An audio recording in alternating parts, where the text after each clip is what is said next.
Ladies and gentlemen, welcome back to the True Life Podcast. I hope everybody is having a beautiful day. I hope the sun is shining, the birds are singing, and the wind is at your back. And if you find yourself in the embrace of a little bit of trouble, just think of it as a challenge because the world is conspiring to help you, at least in my opinion.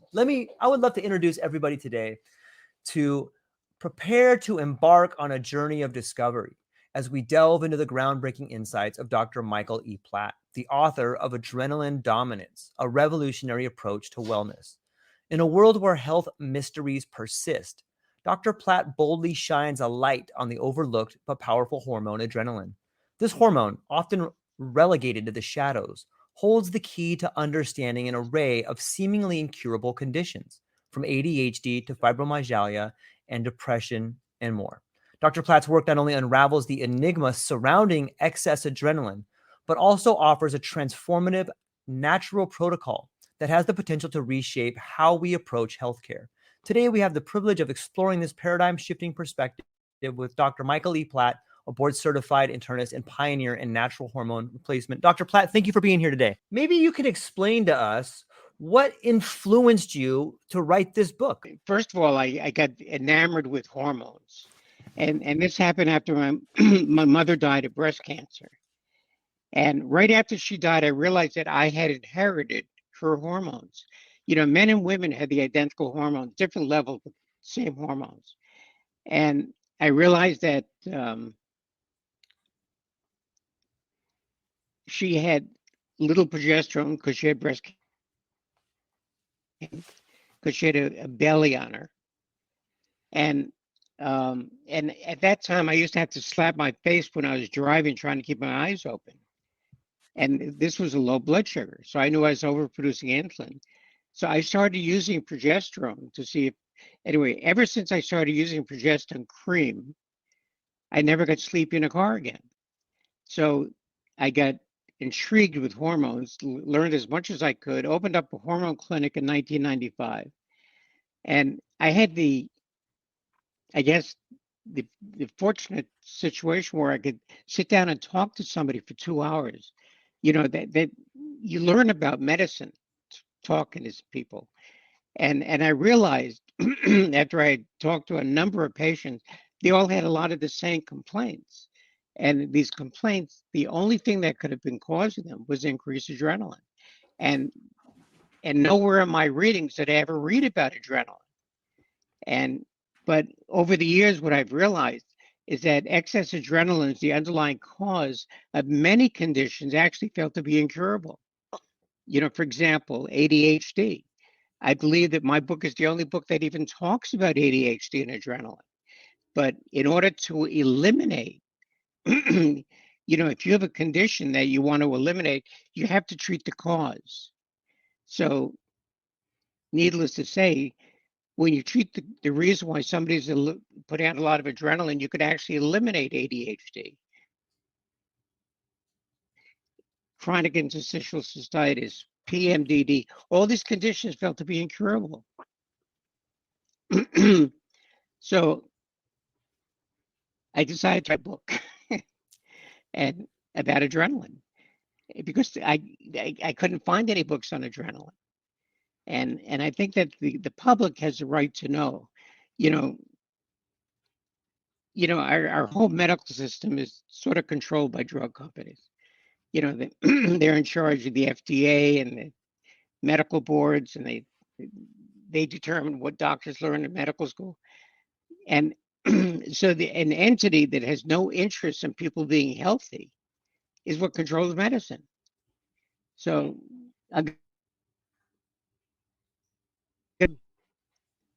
but anyways, so we'll talk about adrenaline, and I think people will find it interesting. Yeah, that is fascinating. And I'm glad you brought up that point about who really owns the medical system. And if there's not a whole lot of profit in there, then maybe they're not as interested in what in how they should be.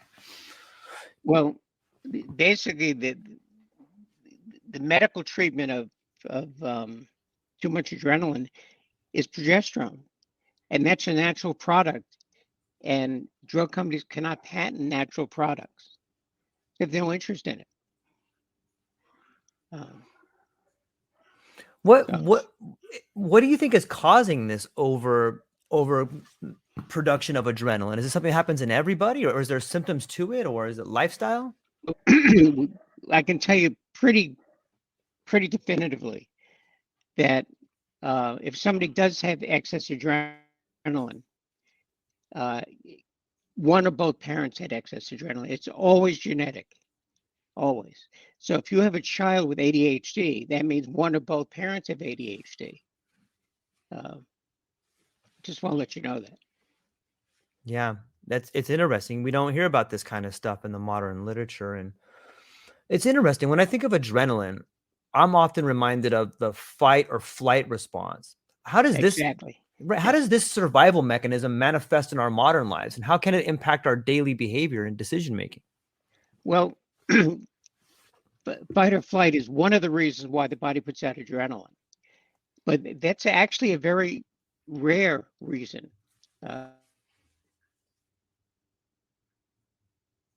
Function of adrenaline is to make sure the brain has enough glucose, sugar, and because the brain can't operate without it. In fact, the brain uses more sugar than any other tissue in the body. People don't realize that. So, so why this is important is that the primary treatment of excess adrenaline is to give the right fuel to the brain so the body doesn't have to use adrenaline to provide fuel. Um, and we'll get into this, but the brain uses two different fuels. One of them is glucose, and that's where adrenaline comes in. It a process called gluconeogenesis where it converts protein into sugar. And so, Yeah, it's interesting to think what is the relationship between adrenaline and neurotransmitters? It almost seems like is adrenaline the fuel for the neurotransmitters to run on, or what's going on in the brain chemistry in there? Do we know? the adrenaline is a neurotransmitter. It's also a hormone. Ah, Um, the I'm sorry about that, that's Paul. okay. No problem at all. Um, the Yeah, but it's a powerful hormone and it's a powerful neurotransmitter. Um, the When people have a lot of adrenaline, just if your listeners want to know if they have a lot of adrenaline,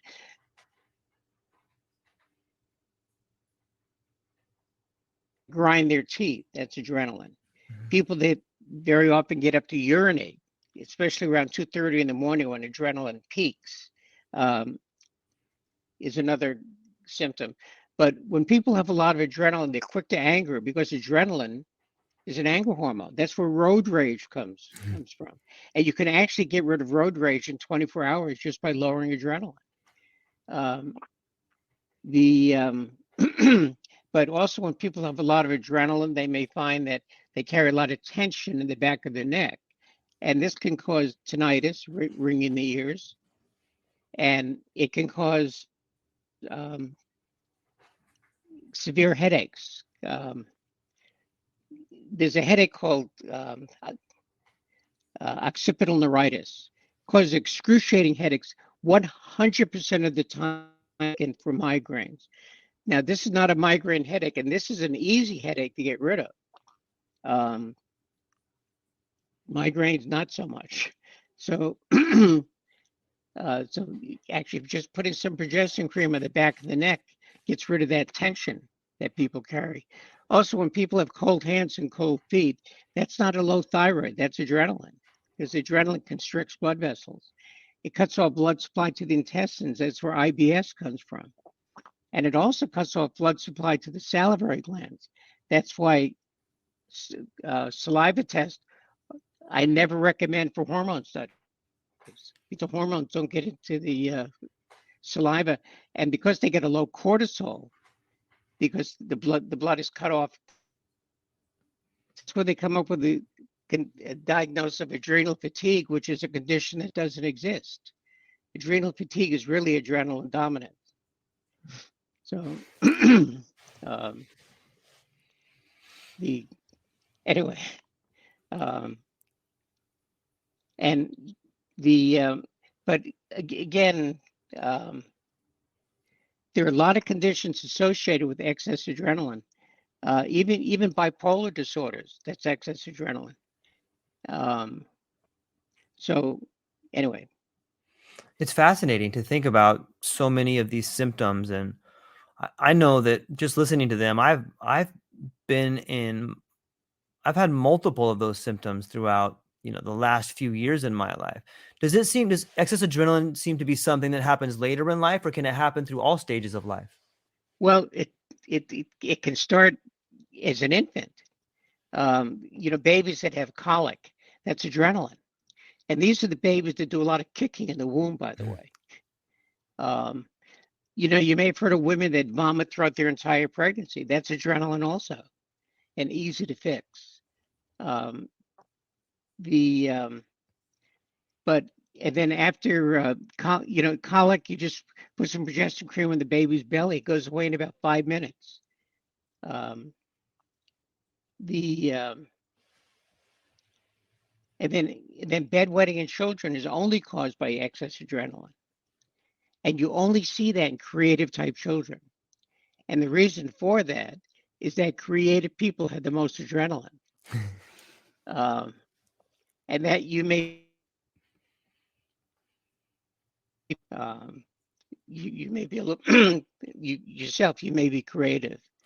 Um, but if you look at the music industry, the amount of drugs and alcohol, people get into drugs and alcohol when they have a lot of adrenaline because they just want to relax because adrenaline, makes them a little bit hyper. Um, so, but they don't treat the cause of why people get into drugs and alcohol, but they should. Yeah. Um, Yeah, has this been like, it seems to me that if this is something that's been happening to people for a long time, is it a trend that it's spiking? Is it something like a lifestyle choice that's causing it? Is obviously genetic, but is it something that's getting more and more frequent with people, or is it that we're just not treating it, or is there some kind of trend there? the the incidence is probably the same now as it's been for the last 100 years. Um, it's just not recognized, I see. which is very surprising. Yeah, like we often hear about negative effects of like chronic stress on health, and how does we spoke a little bit about this, but how does adrenaline fit into the picture of stress, and what can you do what can individuals do to mitigate its effects on their behavior? Well, the only thing that causes stress is adrenaline. A lot of people blame cortisol, Mhm. but actually cortisol is released in response to stress. And, you know, both adrenaline and cortisol, they both raise sugar levels. And, adrenaline peaks at 2:30 in the morning, which means that cortisol peaks. Lying in bed, they're putting out two hormones that raise sugar levels. And the whole thing about sugar, it doesn't matter whether you're eating sugar or if the body's making it. If you don't burn it up, then the body takes all that excess sugar and puts it into fat cells to be stored as fat. And I am convinced that increased adrenaline may be the number one cause of weight gain, and nobody ever talks about it. Um, keep in mind that people are gaining weight while they're sleeping, and nobody, you don't even think about that. Um, so, and the thing about adrenaline, um, you may have heard of talk about telomeres. The Mhm. at the end of chromosomes, and they sort of determine how long somebody lives. Well, the number one thing that shortens telomeres is adrenaline, stress. Um, so it's important for people to think about, and what they'll realize, you can treat it. Um, Yeah, it's what about is there it seems to me that there would be a connection between adrenaline dominance and like addictive behaviors or substance abuse. Is there a relationship between those two things and the treatment and recovery? Absolutely. Like I said, people get into drugs and alcohol Right. just to relax, just to chill out. And so just by reducing adrenaline, you you can eliminate their need to get into drugs and alcohol. Um, People go to anger management class, and which does nothing. But anger management class could teach people how to reduce adrenaline. Like I said, you can get rid of road rage in 24 hours. It's gone.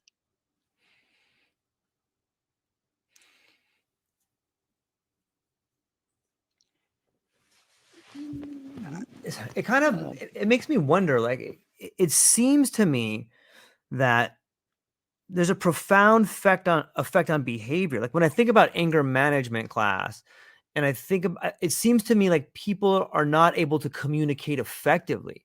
Is adrenaline having something to do there? Does it block the way in which we can think in a clear level? I guess stress does that too. well, uh, ADHD, Okay. um, people with ADHD have trouble focusing, and so uh, and but if they're interested, they can focus.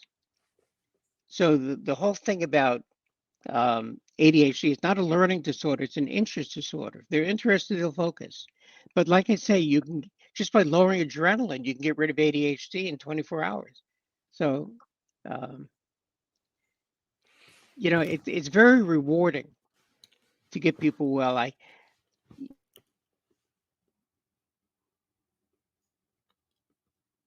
came to see me because every morning he would wake up and vomit. And the only thing that'll cause that is adrenaline. There's nothing else that'll cause that. Um, and he had severe fibromyalgia. This man had a lot of adrenaline. I mean, it was very obvious. And I put some progesterone cream on his forearm and he rubbed his arms together. We started talking. And about 5 minutes after he got the progesterone cream, he sat back in his chair and he looked at me and he said, Doc, my entire life, I have never felt this good. And he never had another episode of vomiting after he left my office. Um, and his fibromyalgia went away. Wow. So, so like I say, it's very rewarding to get people well. Um, and doctors sometimes don't see that. They should, but they don't. Um, Yeah, it does seem rewarding to help people get to a state where they can begin to live their life in some sort of normality, whatever that means. well, um, but like I say, it's good for babies that have colic, but the idea of giving a baby or children hormones is very much averse to what doctors think. But hormones control everything in the body, and when the fetus is in the womb, it gets exposed to incredibly high levels of progesterone. So they're being exposed to a hormone that they're very familiar with, and that's very helpful. That's how the brain actually develops is with progesterone. So, um, but you know, like I'm saying, if you talk, if somebody talks to their doctor about giving their child progesterone, they probably will not find a doctor that's willing to do that. But you can buy progesterone over the counter. You don't need a prescription for it. Um, my website has the exact strength that somebody needs of progesterone that blocks adrenaline. Um, or they can get a prescription for it and get it at a compounded pharmacy, but that's more expensive. Um, so the thing about progesterone, um, not only does it block adrenaline, it also blocks insulin. Remember, I mentioned that I never get sleepy in a car anymore because I don't get hypoglycemic. Um, so it blocks insulin and adrenaline, but it's not even known for these. The only thing that progesterone is known for is to block estrogen, which is also a toxic hormone. So it blocks the three most toxic hormones in the body, progesterone. And you don't hear about progesterone. And now doctors are giving prescriptions for oral progesterone. And they don't realize that oral progesterone converts into a different hormone called allopregnanolone. It's not progesterone. And people should be made aware of this. And they should also know that progesterone is good for dogs. Uh, dogs that have separation anxiety. A lot of people have anxiety, and the only thing that causes anxiety is adrenaline. And so when dogs have separation anxiety, it's because of adrenaline. So you put some progesterone cream inside their ear, and in about 1 minute, the separation anxiety is gone. So again, you don't hear about this, but I'm just saying. Yeah. Sometimes I read somewhere that adrenaline is portrayed as like a double-edged sword in terms of brain function. How can the brain harness the positive aspects of adrenaline while mitigating its potential harmful effects? These are rabbinical questions. But the thing about adrenaline is what gives people intelligence. And it's also the hormone or neurotransmitter that's responsible for creativity. And that's why creative people have so much adrenaline. Um, and but you can control it, you can manage it, by again using progesterone cream and eating correctly. Eating correctly is more important than the cream is. And by eating correctly, the brain uses two different fuels. One is glucose, that's the type of sugar that it uses, and the best source of glucose comes from vegetables, because they don't produce a lot of insulin. And then the other fuel, which is even more important, are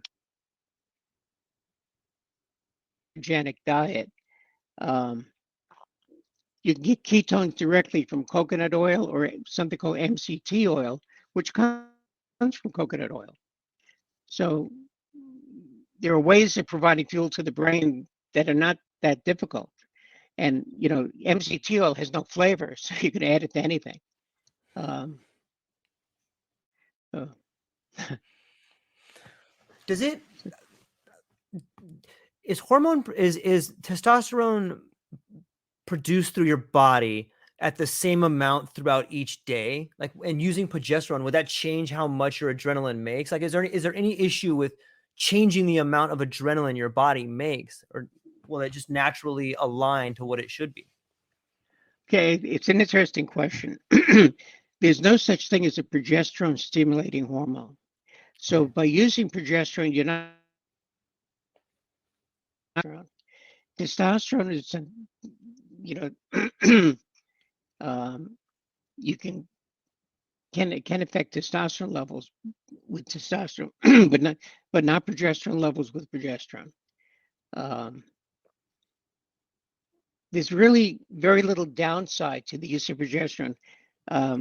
The one downside, you're familiar with type 1 and type 2 diabetes? Yeah. You're familiar with type 3 diabetes? No. Yeah, just the other name for it is insulin resistance in the brain. Okay. And it's a precursor to Alzheimer's. So in fact, you may have heard that coconut oil can reverse Alzheimer's. So if somebody has type 3 diabetes or insulin resistance in the brain and they use progesterone, they go.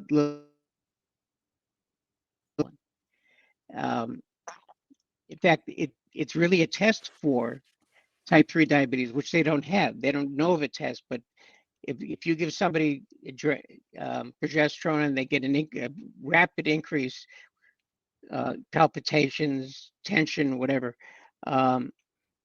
then they've got insulin resistance. And the whole thing about Alzheimer's is it's really a disease of prevention. And so if you know you're predisposed to Alzheimer's, then you start doing a lot of coconut oil and MCT oil. So. Yeah.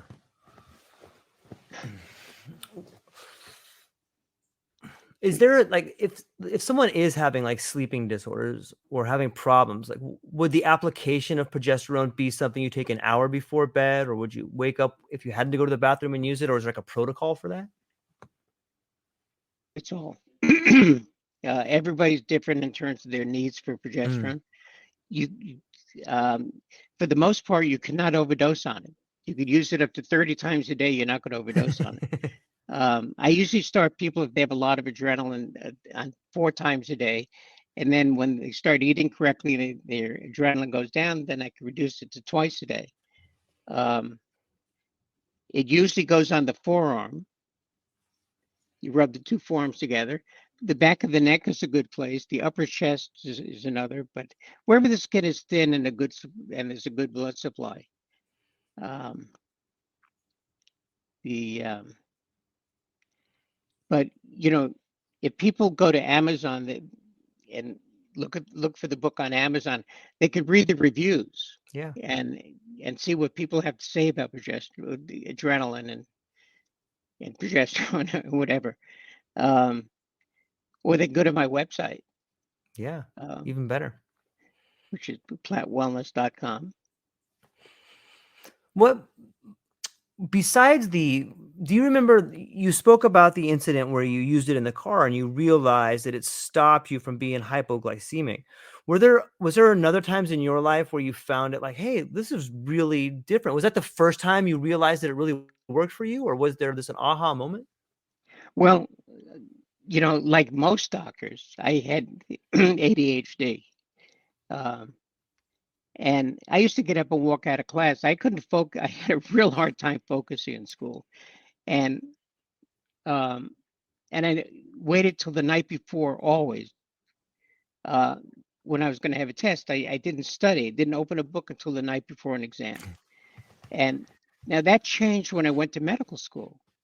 And the difference was I was interested in medicine. There was nothing in high school or college I really had any interest in. But medical school, I was interested in medicine.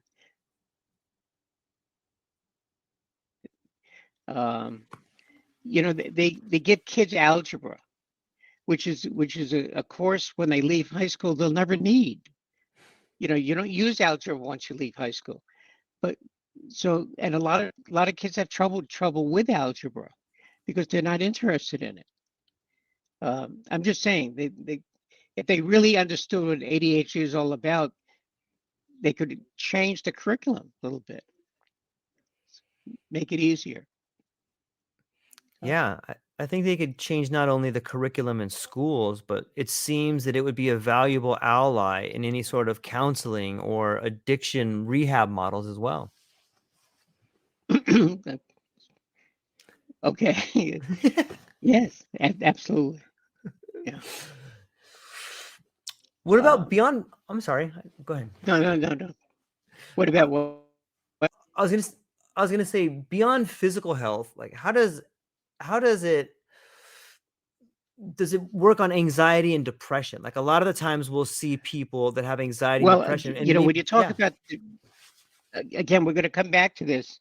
yeah, Treating the cause of illness. right, So, there are basically two different types of depression. But one of the most common types of depression is caused by internalization of anger. Um, and remember, adrenaline is an anger hormone. So you can actually eliminate that type of depression just by reducing adrenaline. I don't know if I answered your question, but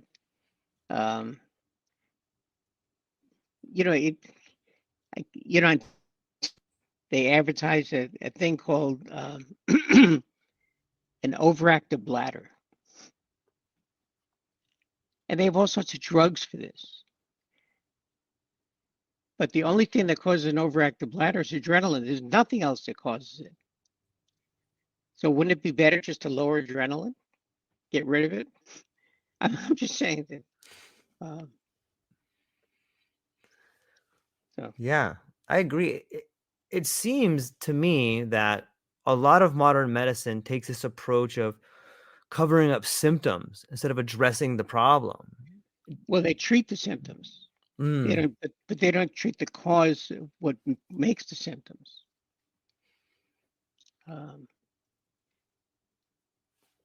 Yeah. I'd like to apologize to everybody for our medical system.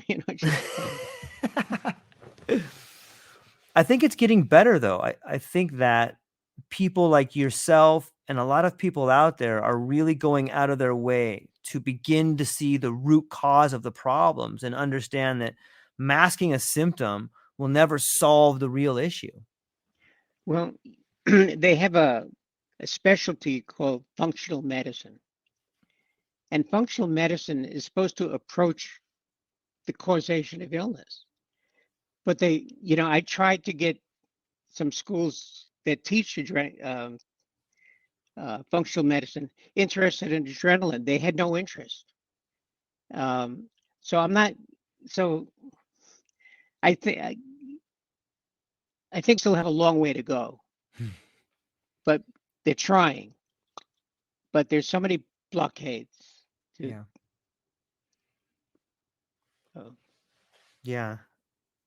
It's interesting to think about the world we live in and how much, if you could just change the hormone, if you could just get people to lower their adrenaline on some level, and it's actually helping people with all these different things, it could be a real game changer for mental health, for wellness. Is that what you're seeing in some of the patients that come to you? Well, I change people's lives where I have. And like I say, it's very rewarding to get somebody better again.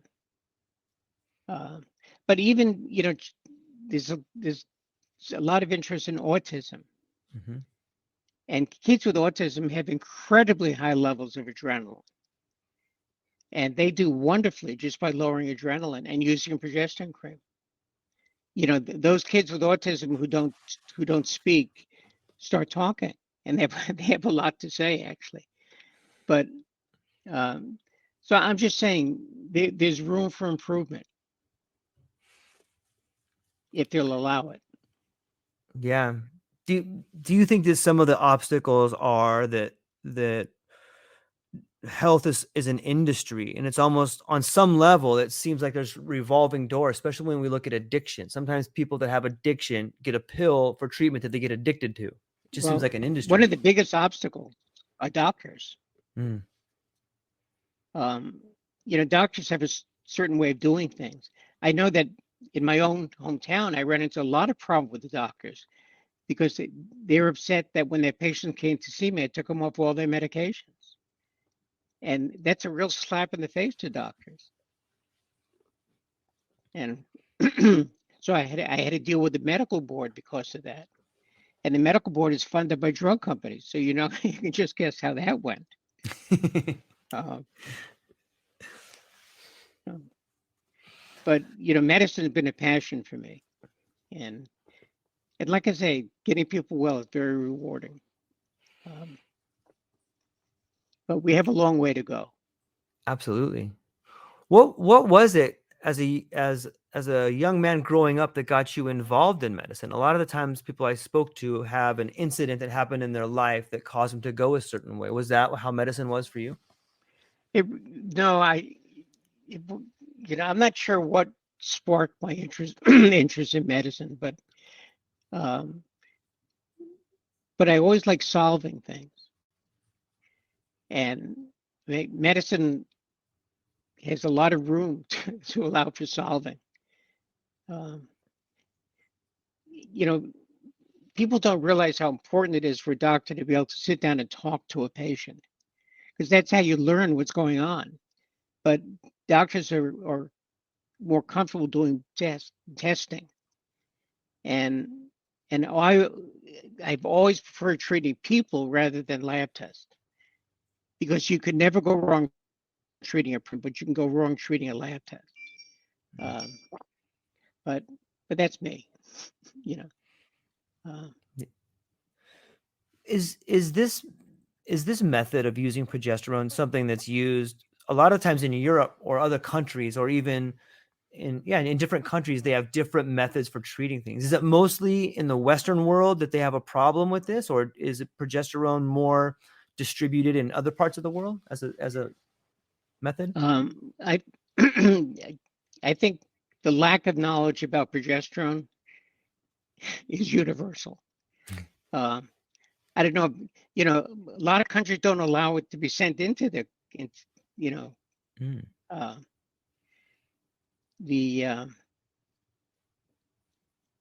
I'm just saying, yeah, there's a lot of room throughout the world for people to learn about progesterone, Yeah. but it's certainly my favorite hormone. Yeah. Is that what an forgive me if I don't thoroughly know. Is that what an endocrinologist is? Is that someone who looks at hormones and They look at hormones, but endocrinologists are more comfortable with synthetic hormones rather than natural hormones. Hmm. Doesn't make sense, but I'm just saying that that's the way it is. Um, Gynecologists or doctors, including gynecologists, get no training in hormones. Mm. Um, that's why estradiol is the number one hormone that's prescribed, and it's probably the most toxic. Um,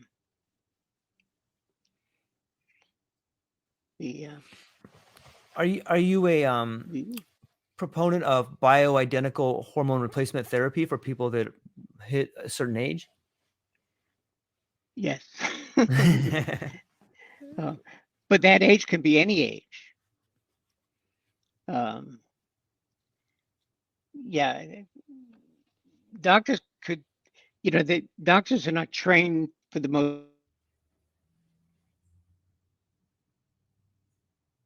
thing in the body.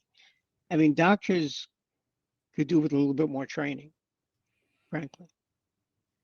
Oh, Yeah, in some ways it sounds like it's like that old adage of the generals are fighting the last war. It seems like maybe the doctors are fighting the last 100 years of sickness and illness. yeah. Yeah. It Uh, sounds promising. It sounds like that if you're coming out with this book and more people are beginning to read it and the results are showing such a positive influence on that, even though it's an uphill battle, I got to think that a change can happen from the ground up. one would think. Certainly. Yeah. Um, but you, the thing if somebody has a lot of adrenaline and they put some progesterone cream on, they get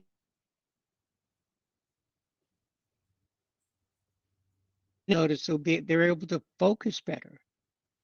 Um, so a lot of times you take a drug, you don't feel anything, but with progesterone, if you need it, you'll feel it. Um, Yeah, it sounds like that would be something that could be easily tested in a lab. Like you could have a placebo versus that and see the actual results. well, you could, but you don't need to test for progesterone because most people are low in it. They're low in Mhm. progesterone. Um, let, in my book, I talk about the Yeah. good, the bad, and the ugly. Okay. And the only condition I put in the good category is ADHD. And the reason for that is that the most intelligent, successful, creative people in the world have ADHD.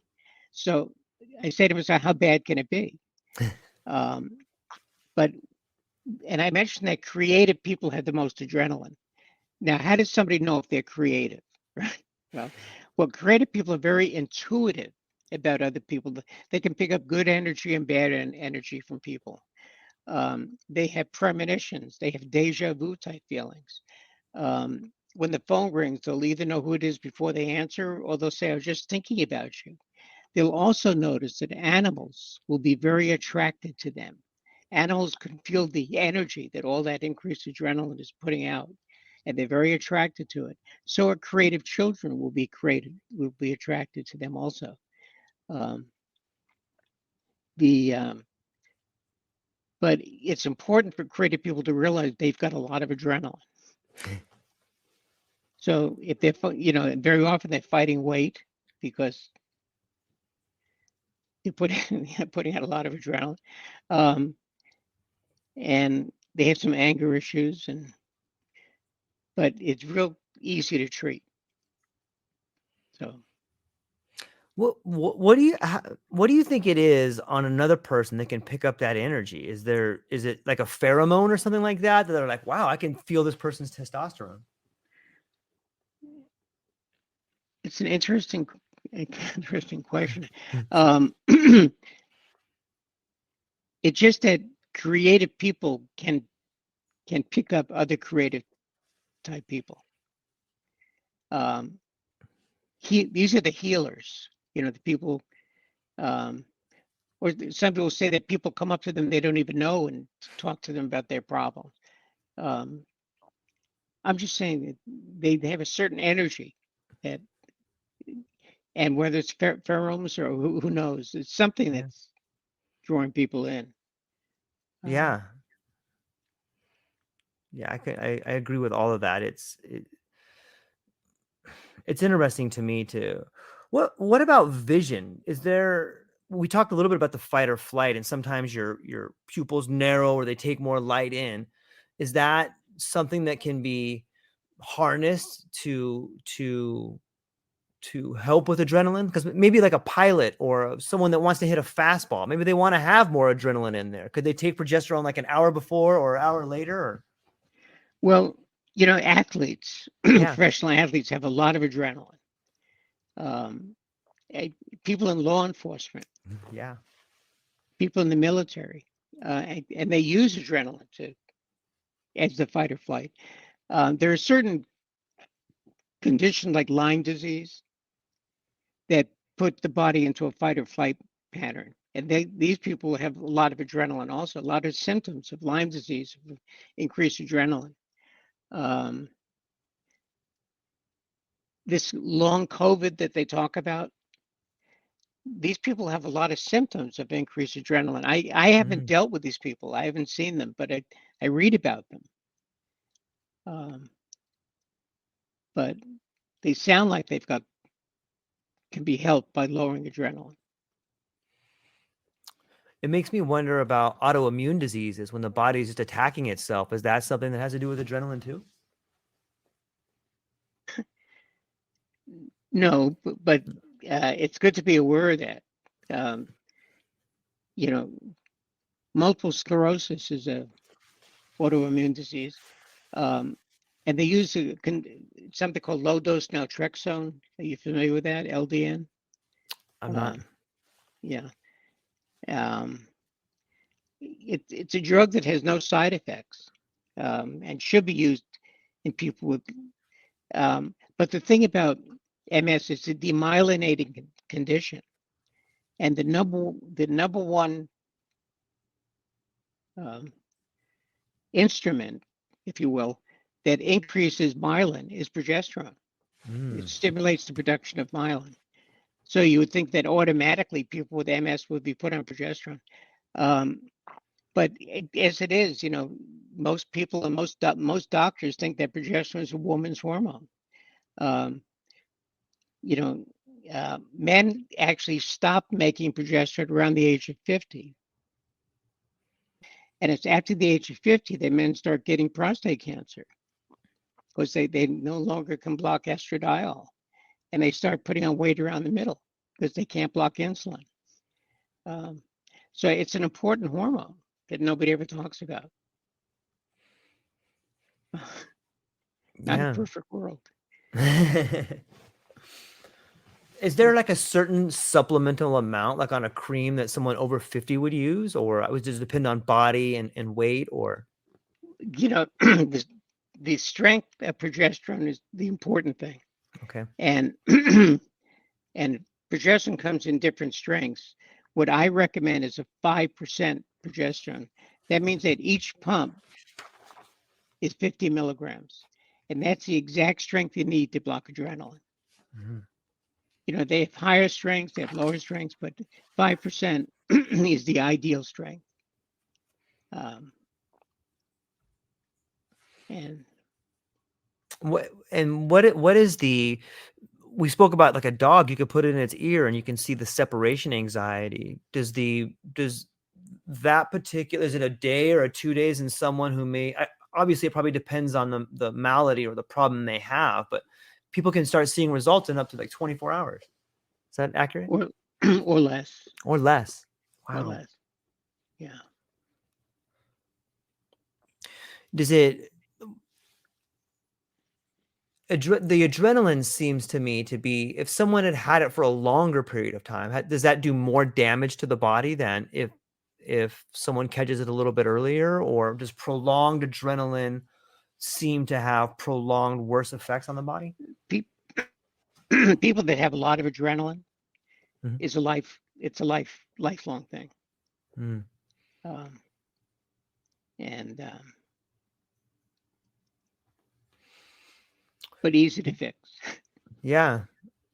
Yeah. On my website, there's a meal plan to lower adrenaline if people need it. Um,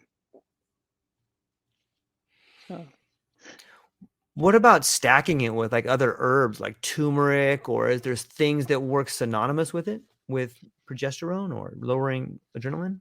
you know, it's a good question, but it's something I have not looked into. Oh. But there are certain herbs that help block adrenaline also, Mm. and you might be able to get it. I've never done that, because I've never really felt the need. But um, um, I'm trying to, yeah, it could work. Um, I don't think it would hurt. Yeah. Um, What about outside influences? Is like weather or sunshine? Or do these outside or epigenetic potential? Is there epigenetic triggers for higher adrenaline? if there is, I'm not aware of it. Yeah. Yeah. It would be interesting. My brain just starts running a million miles an hour. Sometimes we hear about fathers who become, or a man who becomes a Well, father for the first time. people hear about PTSD. PTSD Yeah. is all about adrenaline. Mm. Restless leg syndrome is all about adrenaline. And they use drugs for these disorders, Right. but why not just treat the cause of them? Um, Yeah. the It's interesting. A lot of the times they'll use like an SSRI. Like, what do you know about, what's the relationship between serotonin and adrenaline, or is there one? Well, they're both neurotransmitters. Right. Um, yeah, the SSRI, I don't like drugs to begin with, Agreed. to be honest with you. But there are also medication called NRIs, Mm. norepinephrine reuptake inhibitors. Um, and what people should realize is that these increase adrenaline. It's like Ritalin and Mhm. Adderall and Strattera. D. They're pure adrenaline. That's why sudden death is one of the side effects of these drugs, which is acceptable to the medical community. But anyway, um, so but here you have somebody with ADHD who's got a lot of adrenaline to begin with, takes a drug that increases their adrenaline. And what that does, it numbs their brain, Mm. which is why a lot of people don't like these drugs. Um, so what I recommend is lowering adrenaline rather than increasing it. Um, that's me. Yeah. It's interesting to me. When you were writing this book, was there a certain chapter, or was there something that you learned writing this book that you didn't know before you started writing it?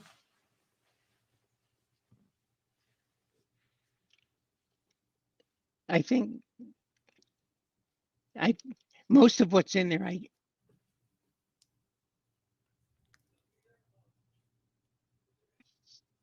Yeah, the in the last chapter, I talk about my run-in with the medical boards. So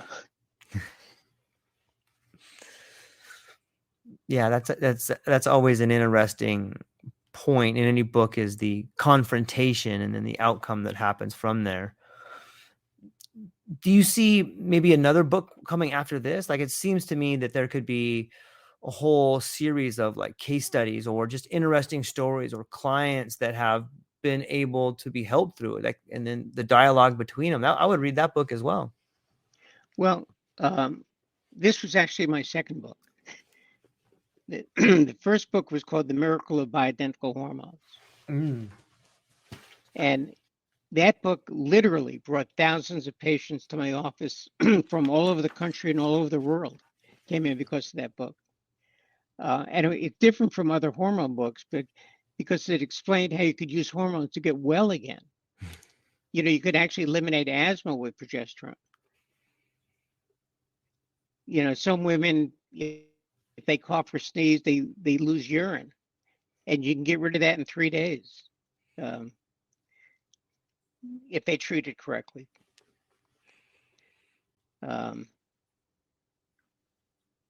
So it teaches, it talks about the thyroid and, Yeah. It's fascinating. Dr. Michael Platt, I'm so thankful for your time today. And I think we just kind of scratched the surface of it. I have almost every one of those symptoms, from like tingling fingers or numbing fingers to like ADHD. Like I have a bunch. So I'm excited to first off get to talk to you and ask you these questions. Number one. Number two, to get the book. And everybody should go into the show notes and check out the book Adrenaline Dominance, A Revolutionary Approach to Wellness by Dr. Michael E. Platt. I think that anybody who finds themselves looking for answers would do well by reading this book and looking into the research and reaching out to Dr. Michael Platt himself and seeing his research out there. It's really a transformative time. And many of us know people who have been affected by the medical system and are looking for answers to help heal our own wounds. But before I let you go, Dr. Platt, where can people find you? What do you have coming up and what are you excited about? Well, I'm actually recently retired. But I'm still available to answer questions. I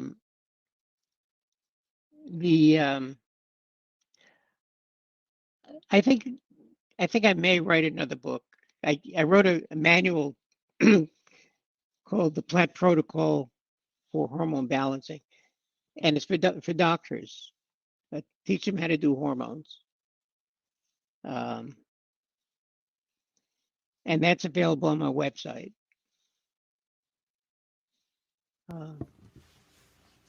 But yeah, I'll find something to do.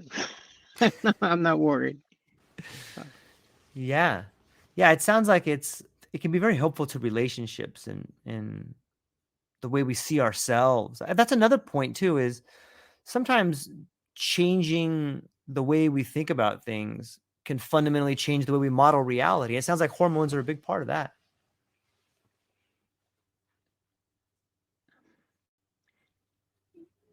It's not a perfect world. Yeah. It really isn't. And on top of everything else that's going on, we have all these changes due to the weather, because we're destroying this earth. So I guess the least that somebody can do is at least get their hormones in balance. Can't get the world in balance. Yeah. Maybe it starts with each one of us trying to become the best version of ourselves. And that would mean at least start on our hormones, right? Okay. Well, Doctor, I'm super thankful for your time today. And I appreciate you being here and I appreciate all the work you're doing. I think it's fascinating and interesting. And I'm very thankful that there's people out there like you that want to help heal people and make their lives better. So thank you for that. I truly appreciate it. And hang on briefly afterwards. I'm going to hang up with our friends, but I'll talk to you briefly afterwards. And Okay. that's all we got for today. Ladies and gentlemen, thank you so much for hanging out with us today on the True Life Podcast. I hope you have a beautiful day. Go to the show notes and check out the book, check out Dr. Michael Platt, and have a beautiful day. Aloha.